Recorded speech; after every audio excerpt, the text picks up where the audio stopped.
In the box, you get one double-sided rule summary with the standard rules on one side and the HQ expansion rules on the other.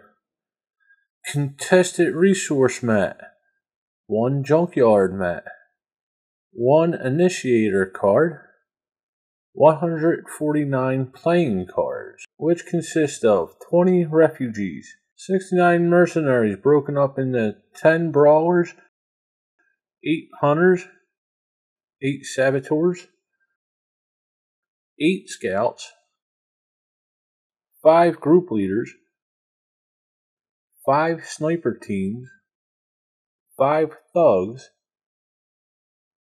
20 scavengers, 46 junkyard cards, which are broken up into 7 junk, 4 multi-tools, 4 nets, 6 spears, 4 pickaxes, 6 shovels, 6 medkits, 9 pills, and finally 14 contested resources, 2 wolf packs, 2 grenades, 2 sled teams, 2 field crews, and 6 tribe families. Okay, with the HQ expansion, you get 1 engineering schematic mat, 1 storage cover, 12 buildings, which consist of 3 bunkers, 3 armories, 3 pharmacies, and 3 hydroponic gardens, 10 tribal leaders, 8 junkyard cards, which consist of 4 rifles and 4 toolkits, 8 medics, 8 engineers, and finally 3 gangs, 1 gearheads, 1 the farmers, and the masons.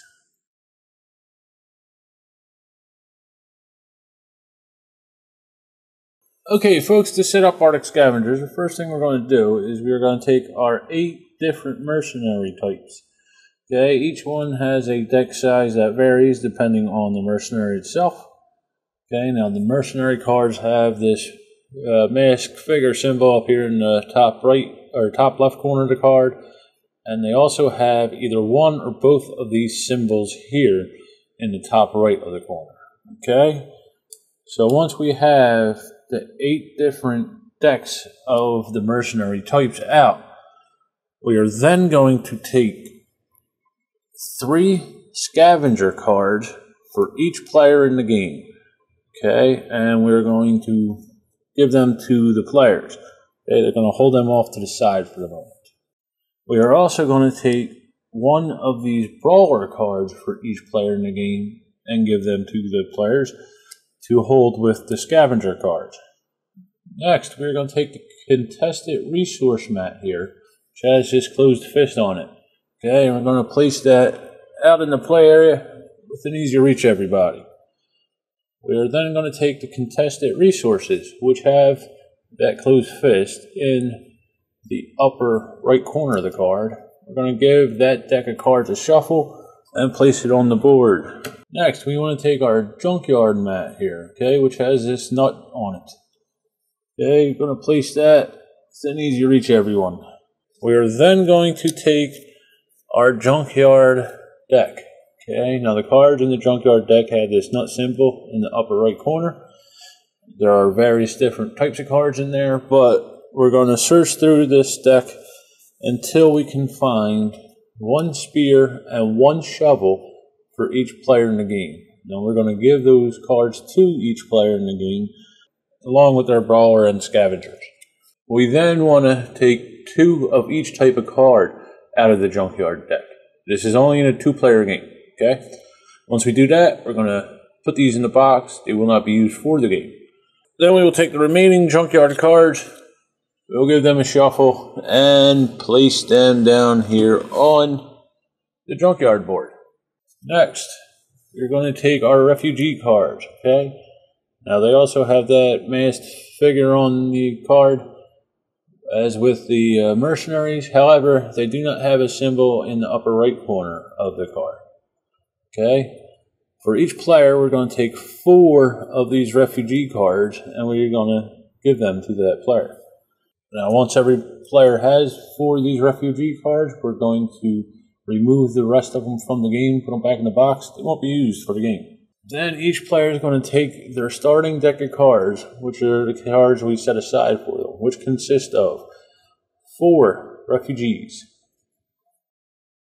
1 spear, 1 shovel, 1 brawler, and then 3 scavengers. Total of 10 cards. Okay? Players are going to then give that deck a shuffle. Now, once players have done that, they're going to place their starting deck face down in front of them in their personal play areas. If you want, you could put the player aid within easy reach everybody out in the play area, the main play area. Final step, we're going to pick a starting player randomly and give them this initiator card. They will be the first player. Okay? That's set up. You are now ready to play the base game of Arctic Scavengers.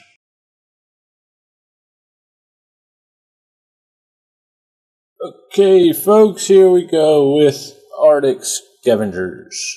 In the year 2097, the entire world was enveloped in a cataclysmic climate shift, plunging the globe into another ice age. Over 90% of the world's population was eliminated, driving the survivors to band together in loose communities and tribes. In Arctic Scavengers, you are the leaders of a small tribe of survivors. Players work to build their tribes as large as possible by hiring mercenaries, scavenging junk piles, and winning skirmishes against other players' tribes. Resources, tools, medicines, and mercenaries are all in scarce supply. Each tribe is pitted against each other's tribe in a fight for survival and even bluff on the way to victory. Each tribe member card in a tribe represents the number of people shown on the card. The player with the most people in their tribe at the end of the game is the winner. Okay, folks, before we get into how Arctic Scavengers is played, let's take a look at the cards and see how they are laid out and what the various symbols on a card represents. On the top middle of the card is the name of the card, and below that is the artwork depicting what the card represents. Every card has a symbol on it representing the type of card it is on the top left corner of the card. There is also a symbol on the top right of the card which represents the supply deck the card belongs to, or in the case of mercenaries, the cost of the card. The action or modifier of actions a card can perform is on the left side of the card. The actions a card can possibly take are draw, dig, hunt, or fight. If a card does not have an action icon shown in one of these spaces on the left side of the card, it cannot perform that particular action, or be paired with another card to perform that action. And finally, the number of tribe members the card represents is on the bottom left corner of the card. Now, the HQ expansion comes with the base game, and the cards for this expansion have this star symbol on the bottom right corner of the card. Each player will start with 10 cards, 2 of which are tools, and 8 tribe members that consist of 4 refugees and 4 mercenaries, 1 brawler, and 3 scavengers. These will be shuffled and placed down in the play area of a player to make up the player's starting deck. Now, tribe members are broken up into 2 different types. First, we have refugees, and then we have mercenaries. The 2 types of mercenaries a player will start out with are the brawler and the scavenger. Now, the brawler is a flexible unit with an emphasis upon fighting, as indicated by this symbol and this number, and he is okay at digging, again indicated by this symbol. He is also worth 1 person in the player's tribe at the end of the game. Players can purchase additional brawlers during the gathering resource phase by spending 2 food. The Scavenger is a weak but flexible unit, a jack of all trades but master of none, so to say. If we look at his card, we can see he is able to draw 1 card. He can dig for 1 card, he can hunt for 1 food, and has a fight value of 1. And he is worth 1 person in a player's tribe at the end of the game. Players can buy more scavengers throughout the game for a cost of 1 food. Refugees are not really good at anything on their own, but if they had a tool, they could perform the dig and hunt actions, as indicated by these symbols. They also represent 1 person in your tribe at the end of the game. Unlike mercenaries, refugees cannot be bought, but can be acquired through the junkyard pile, which we'll get into how that works in a few moments. Each player also starts with 2 tools, a spear and a shovel. The shovel, which is a digging tool with a limited fighting modifier, gives a +2 bonus to digging and +1 to fighting. And the spear is a fighting tool with a limited hunting modifier. It has a +1 for hunting and +2 for food. And we'll get into exactly how all that works in a second. Players can find additional tools by digging in the junkyard. Tools cannot perform actions on their own, but a tribe member can use a single tool that will enhance the ability of the action the tribe member is performing, as long as the tool shows that particular ability on the card. Using a tool does not grant the tribe member an ability that they cannot inherently perform. These cards are modifier actions, and they cannot grant actions. So, if I were to use a refugee here, we can see that he has the ability to dig and hunt, but he's not capable of doing it. He has the mentality to do it, he just doesn't know how to. Okay? If we look up here, he cannot draw. That's all, blanked out, and he cannot fight.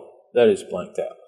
However, if we pair the refugee with a spear, okay, he now has the ability to hunt, because the spear will give him +1 on the hunt.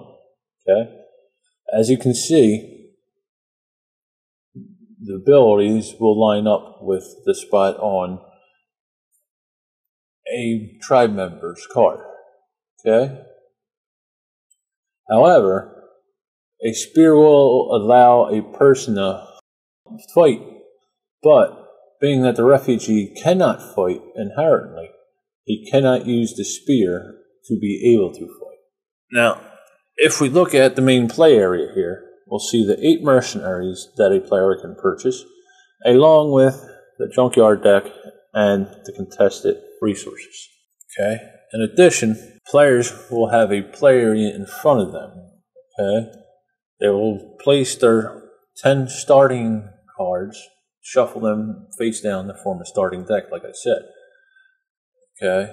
Now, throughout the game, when a player plays their cards, they will place them in front of them, showing other players that these are the cards they're using. Then they will discard them cards into a discard pile face up. I like to set this up where my draw pile's on my left, my discard pile's on my right, and in the middle I will place any cards that I am using, or place cards that I'm going to use for a skirmish, which are placed face down so other players cannot see. And we'll get into the skirmish and all that in a second. You can feel free to do this any way you want to.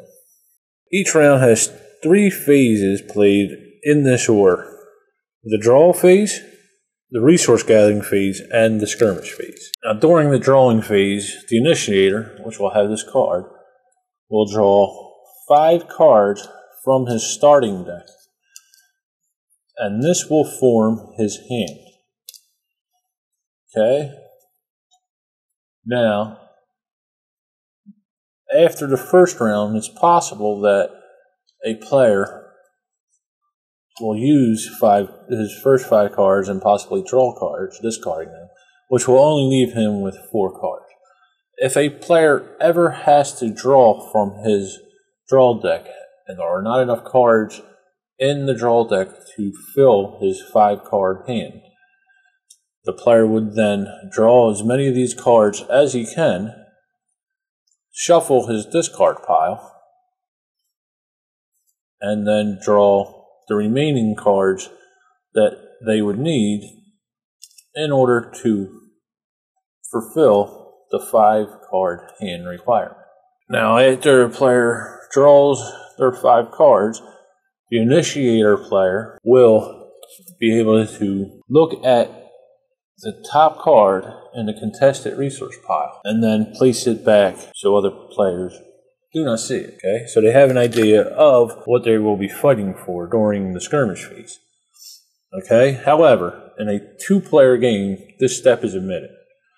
Alright, so in a 2-player game, you simply just draw your 5 cards and then you continue on with the game without looking at the contested resources. Now, the contested resources act as a timer in the game. There are 14 of these contested resources, and the contested resource stacks consist of tools and tribe members that can be won by a player at the end of each round by winning the skirmish from the 3rd round on. The first 2 rounds do not consist of a skirmish phase. They're skipped, they're just preparatory phases. Next, we enter the resource gathering phase. Starting with the initiator, then moving clockwise to other players in order. Each player plays any number of cards from their hand in order to add more resources in the form of cards to their deck. Multiple cards may be combined to modify the action values of a card. This could involve playing multiple tribe members or tools as long as the cards being used have the appropriate corresponding symbols on them. The total of all ability values played is used to perform that action. There is no limit to the number of actions that a player can take during the resource gathering phase, although no action may be taken more than once, and once a card has been played for a given action, it cannot be used for another action during that round. To play a card or multiple cards for an action, simply place them face up in front of you in your play area for all to see. The action or actions are performed and any cards used for an action are discarded face up in the player's discard pile. So, if I wanted to perform an action, I could combine a brawler and a scavenger, which are both tribe members, and perform a dig action, which both of these tribe members can perform. Okay? I would simply say, I'm using these 2 to perform the dig action. I would place them face up in front of me to show everybody that I'm doing it. I would perform the dig action, which I'll get into in a second. And then once used, I would discard the cards I used to perform the action. Now, the actions a player can perform, as long as the cards in their hand allow them to do so, during the resource gathering phase, are as follows. First, we have draw.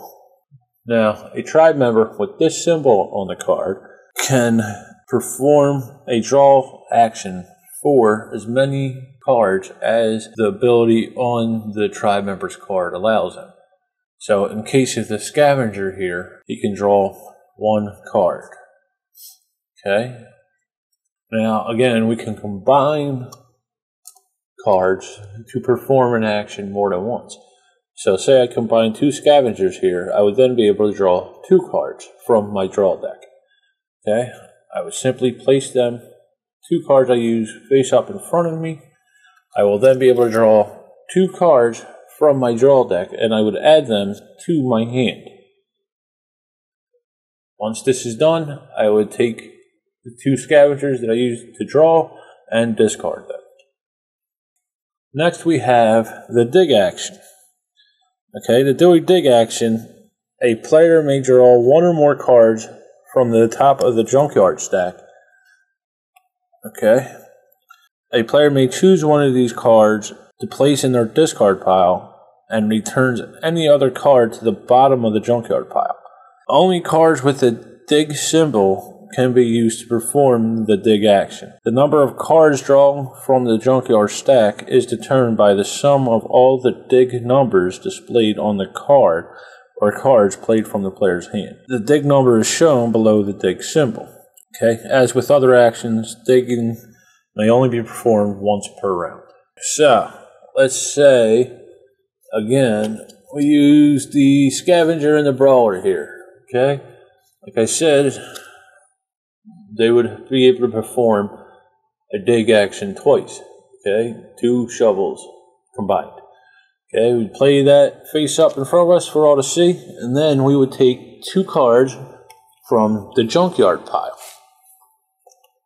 Okay, we would choose one and only one of these 2 cards and place it face up in our discard pile. Okay, now with the other card or cards that we did not choose, we would take it and place it face down underneath the rest of the junkyard stack, and then replace the stack on top of the junkyard tile there.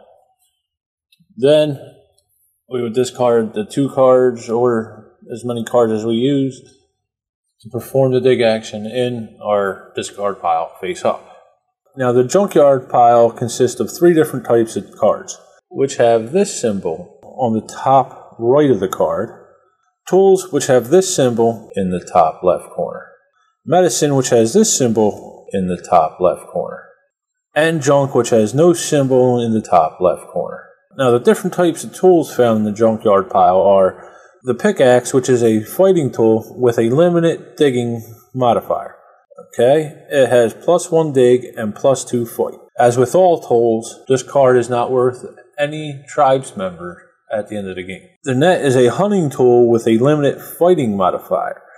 It will give the player +2 hunt and +1 fight.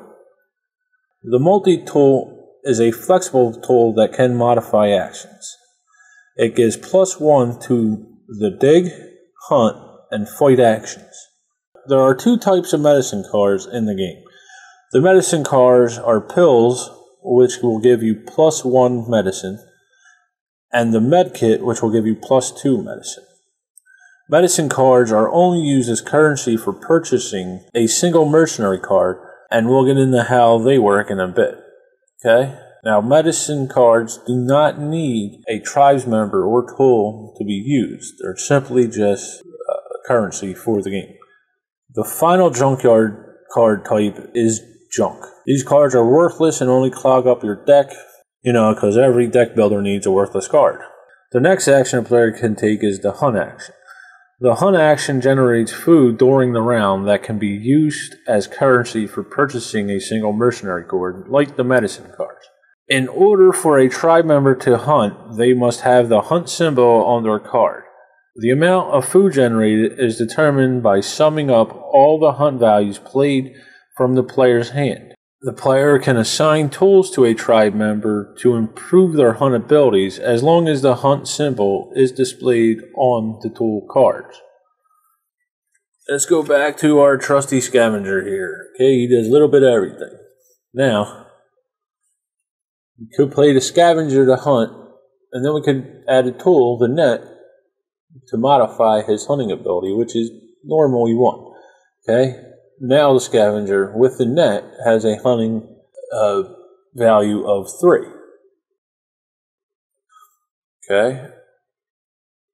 Now, we would place them face down for everybody to see, and we would start adding up our hunting ability values, and then we could purchase one of these mercenaries with that amount of food. As I said, the refugees, they know how to hunt, they're just not capable of hunting. If we paired them up with a tool like the spear, let's say, they can now hunt with a value of 1. Okay, if we wanted to, we could also combine these with our Scavenger and the net for a total food value of 4.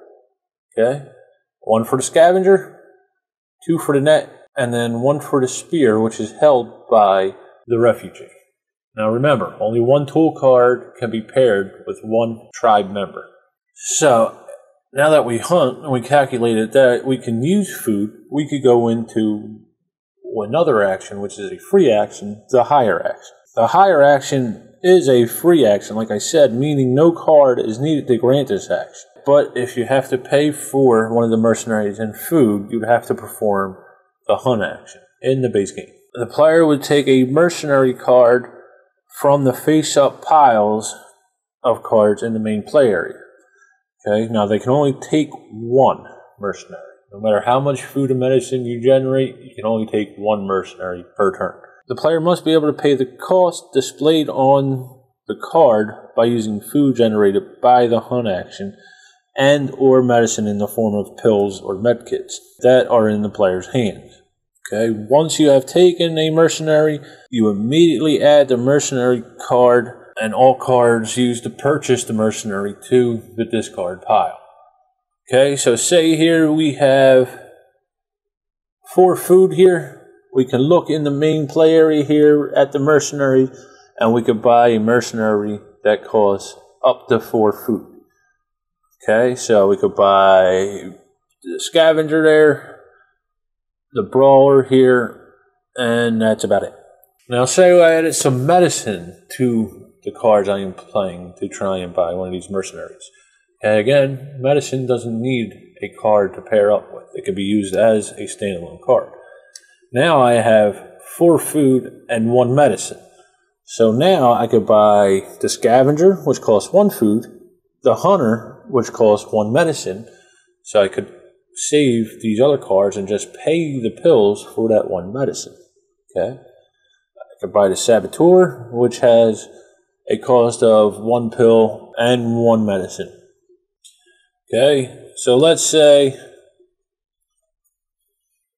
I didn't spend all 4 of these cards. Say I only spent the Refugee with the Spear and a pill. Okay, that gives me 1 pill and 1 medicine to buy one of these mercenaries. Okay, and now I will buy the Saboteur here, which costs 1 medicine and 1 food. Okay, I would immediately put the Saboteur in my discard pile, and then put all the cards I used to pay for the Saboteur in my discard pile. Now let's take a look at how much the mercenaries cost and what they do. Okay, now as I said, there are 8 mercenaries that can be purchased during the game in the base game. Okay, now again, each player starts off with a Brawler and 3 Scavengers. Along with them is the Hunter, which is a unit that can hunt or fight. It costs 1 medicine and can hunt with a value of 2 or fight with a value of 1 and is worth 1 tribe member. The Scout is a flexible unit that can draw or fight. The Scout costs 1 medicine and 2 food. She is good at drawing with a value of 2 or fighting with a value of 2 and is worth 1 tribe member at the end of the game. Now we have Thugs, which are a flexible unit that is highly proficient at fighting. The Thug costs 6 food or 6 meds, or a combination of the 2 that equal 2/6 of a resource. They can perform 1 dig action, or they can fight with a value of 3, and they are worth 3 tribe members. Okay, so say I want to buy the Thug here, okay? Now I could do this with tribe members that will give me 6 food, whether it be just multiple tribe members combined or tribe members and tools. Okay? Or I could do that if I had 6 medicine. Okay? Like the medkit here. Say I had 3 medkits, which are 2 medicines each. That would give me 6 medicines. I could then buy the Thug. Okay? Or I could do it this way, where I combined tribe members that generate food, okay, such as the 2 Scavengers here and the Refugee with the Spear, which will give me 3 food, and then medicine, such as the case here with the medkit, which will give me 2 medicine, pills, which will give me 1 medicine. That'll give me a total of 6 currency units. I could then buy the Thug.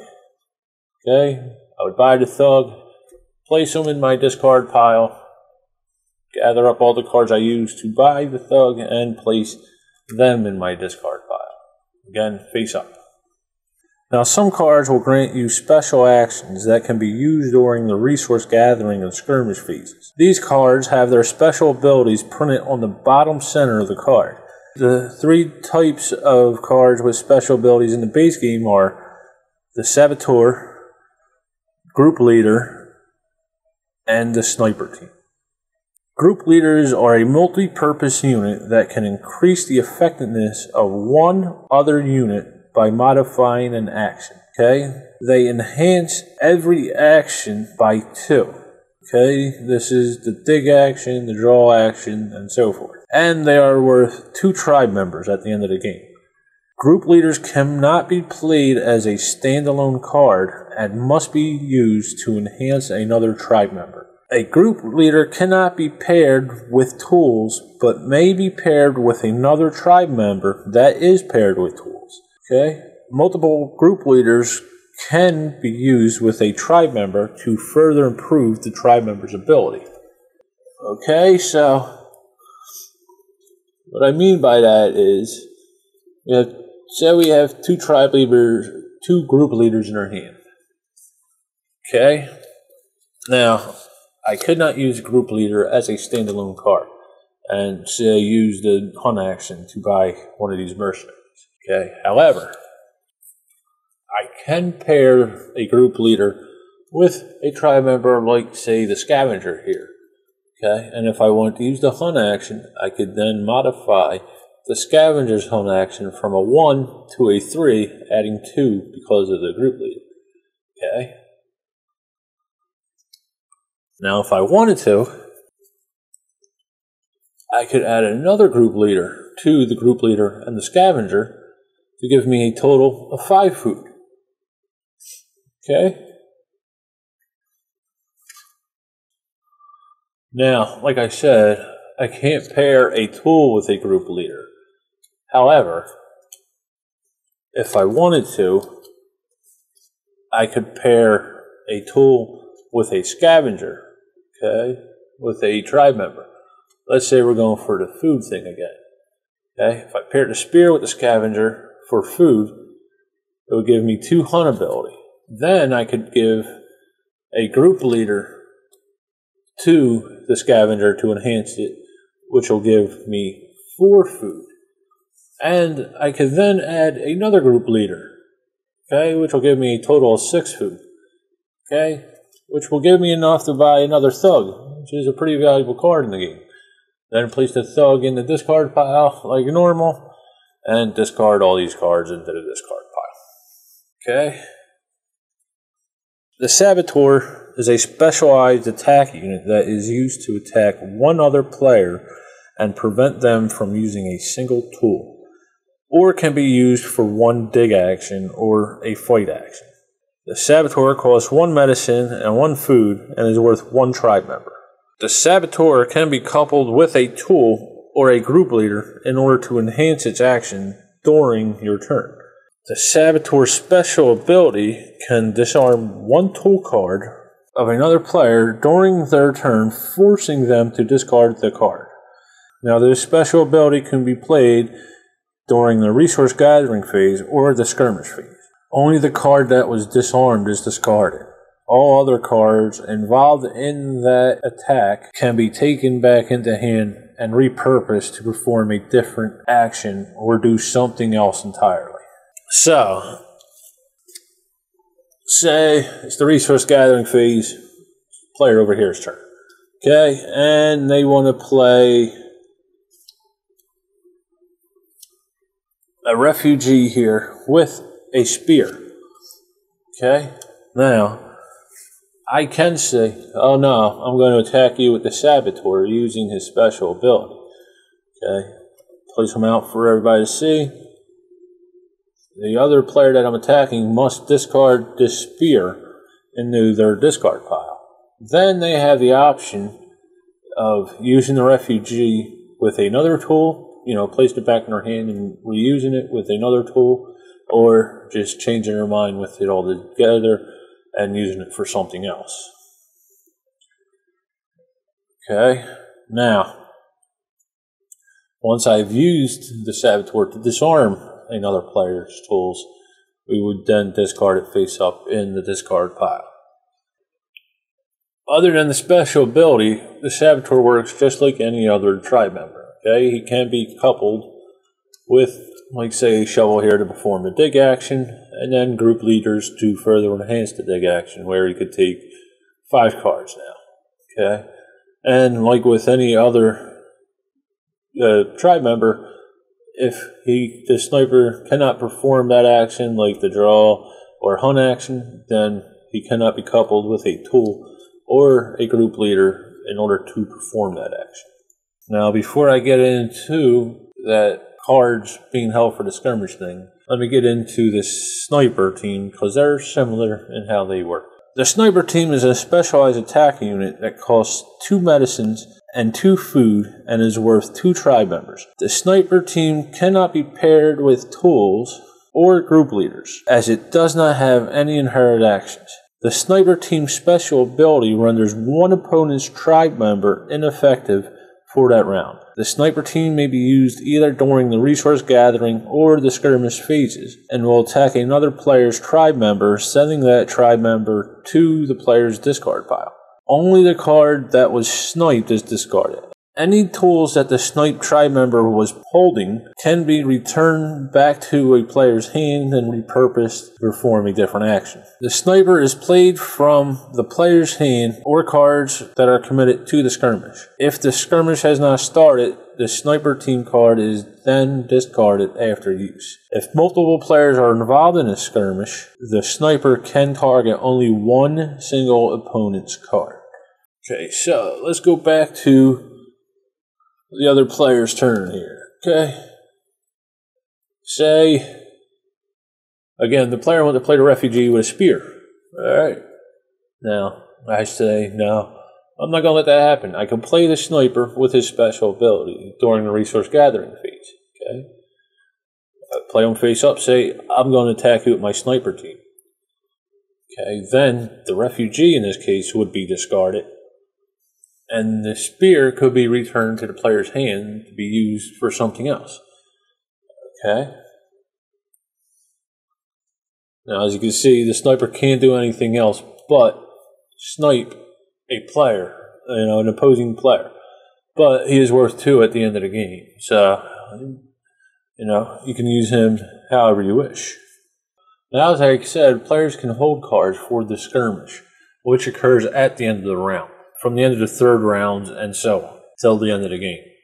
So say it's the end of my turn, and I took any actions that I wanted to, and I had these 4 cards left, okay? I had the Saboteur, Shovel, Group Leader, and a Brawler.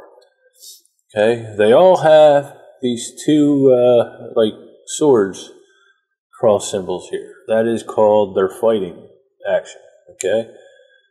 Now, I could set these cards face down in front of me, stating to each player, I'm going to use 4 cards during the skirmish phase. Okay, now this is where bluffing gets in there a little bit. We'll get into exactly how the skirmish phase works a little later on, but I said I'm going to use 4 cards during the skirmish. Okay, play would move on to the next player.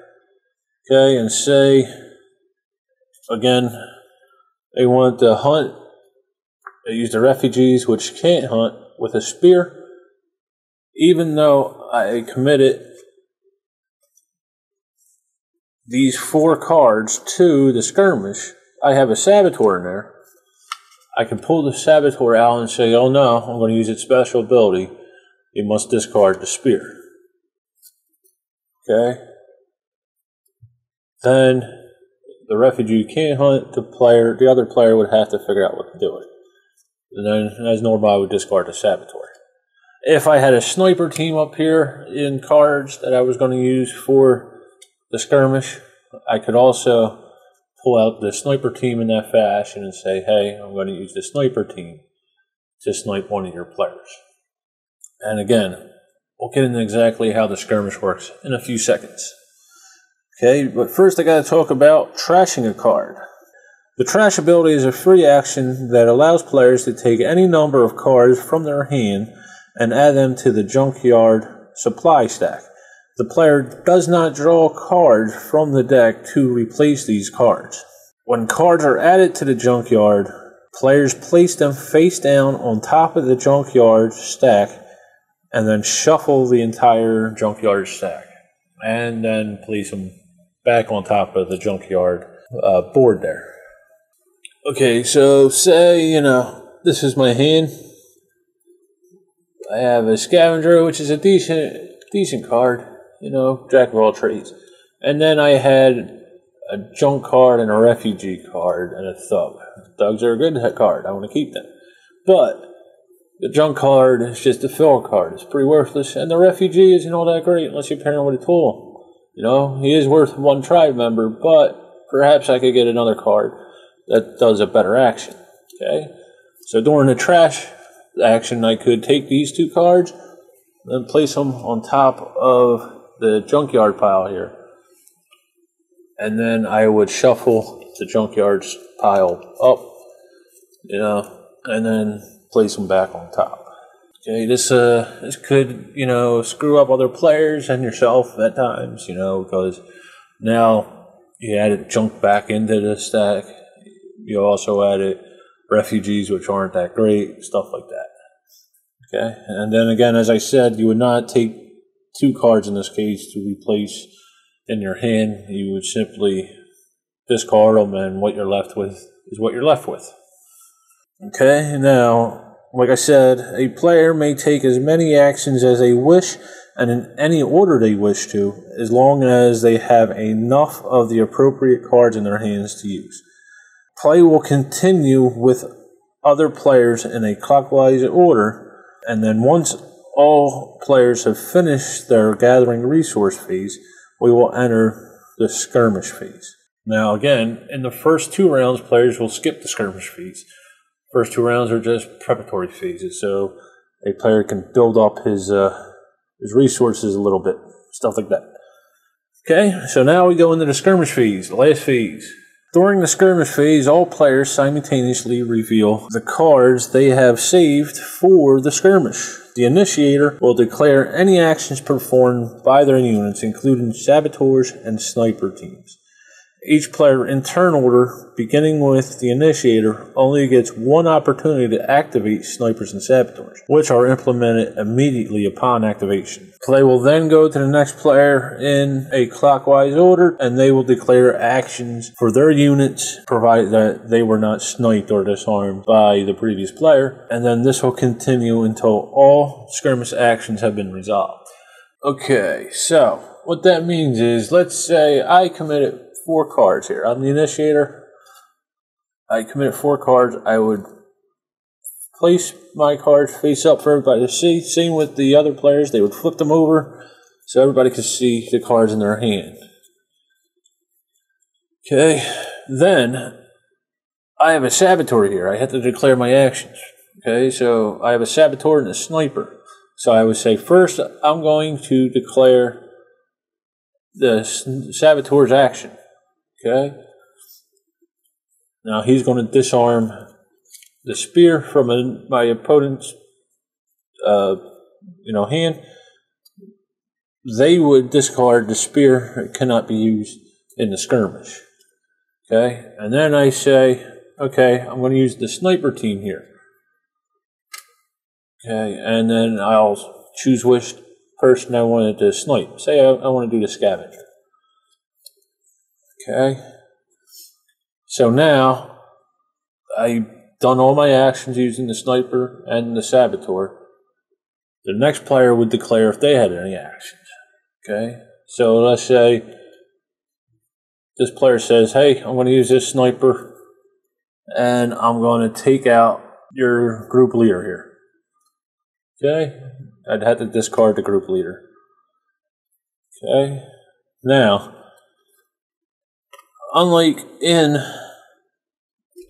the resource gathering phase, we would not discard the sniper and the saboteur. Okay, we would hold off on them because of their population value. Okay, which can break a tie, and we'll get into that in a second. Now, then after all of the players have resolved their actions with, the Saboteur and the Sniper team, the sum of the fight values from all of the players' cards will be summed up. All rules related to tool usage also applies to tools used as weapons during the skirmish phase. Then the total remaining fight values are compared, and the highest fight value wins. Okay, so I'm still left with a shovel. I cannot use the Saboteur in the fight, even though they have the fight symbol, because I used his special ability. So I'm used with the shovel, which isn't paired with another tribes member, so I can't use it. I have to discard it.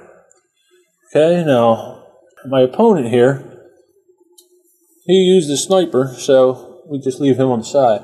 But he has a Scavenger, which has a 1 fight value. So he would win the fight. I have none, he has 1. Okay, now if there were other cards that he could have added to the fight value, like say he had 2 Scavengers, which was 2, and then say I didn't use the Saboteur special ability, but I used the shovel paired with the Saboteur, we would both have a value of 2. Okay, it would be a tie. What happens in a tie is, then we would add up the population. Okay, that's why you don't discard the Saboteur and the Sniper team when you use them, because of their population value. Okay, so my opponent has a population of 2 with the 2 Scavengers, plus 2 from the Sniper team, which would give him a total of 4. I, on the other hand, would have a total of 1 for the Saboteur and 2 for the Sniper team, giving me a total of 3. In this case, my opponent would win. And then, each player would do this, and then the winner would win the skirmish, and they would take the top contested resource. Now, if there was a tie after that, so say their fight values were tied, and then their population were tied, that's considered a deadlock. Players would then take the top card from the contested resources and place it on top of the junkyard stack, and then shuffle the junkyard stack and place it back on top of the board. In a 2-player game, there's a little bit of a difference here. Okay, the first difference is the population value of a card is ignored. Okay, what'll happen is players must compare their fight value, okay, and a player must have a fight value of +2 in order to win a skirmish. Okay, so if I had 3 and my opponent had 2, even though I have 3, I would not win because I would need +2 on top of my opponent's fight value in order to win. I would need 4 in this particular instance. Okay? If that happens, it is also considered a deadlock, and then we would add the top contested card to the top of the junkyard pile, and then shuffle them up and place them face up on top of the junkyard board. Now, the contested resources are powerful tribe members and tools. In that stack, we have the field crew, a flexible, multi-purpose unit that has 2 dig, 2 hunt, 2 fight, and is worth 4 tribe members. We also have the sled team, which enables a player to draw 2 more cards from the deck or contributes +1 fighting and is worth 2 tribe members. Now, the tribe family is a lot like a refugee, where they really can't do anything on their own, but if they were paired with a tool, they could. They could either hunt or fight. If they were paired with a tool, that would allow them to do so. Okay? They represent between 3 and 5 people. Again, this is very important for winning the game. Now, there's 2 types of tools in the contestant resource stack. The Wolf Pack is a powerful hunting and fighting tool with a hunt value of 3 and a fighting value of 2. The Wolf Pack is a tool and cannot be played without a tribe member, and also cannot be paired with another tool, as with any other tool. And finally, we have grenades, an extremely potent weapon that has a fighting value of 3.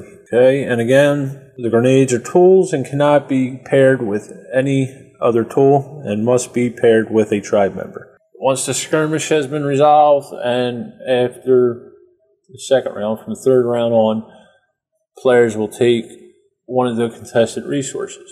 Okay, then what will happen is, after the third round, the initiator card will be passed to the player on their left. Okay, they will become the new initiator. But for the first 3 rounds, the initiator stays with the same person. And then we'll start over from the draw phase. And this will go on until the last card from the contested resources deck is drawn. Once this happens, players will add up all of their people in their tribe, represented by this symbol down here on the bottom left of the card.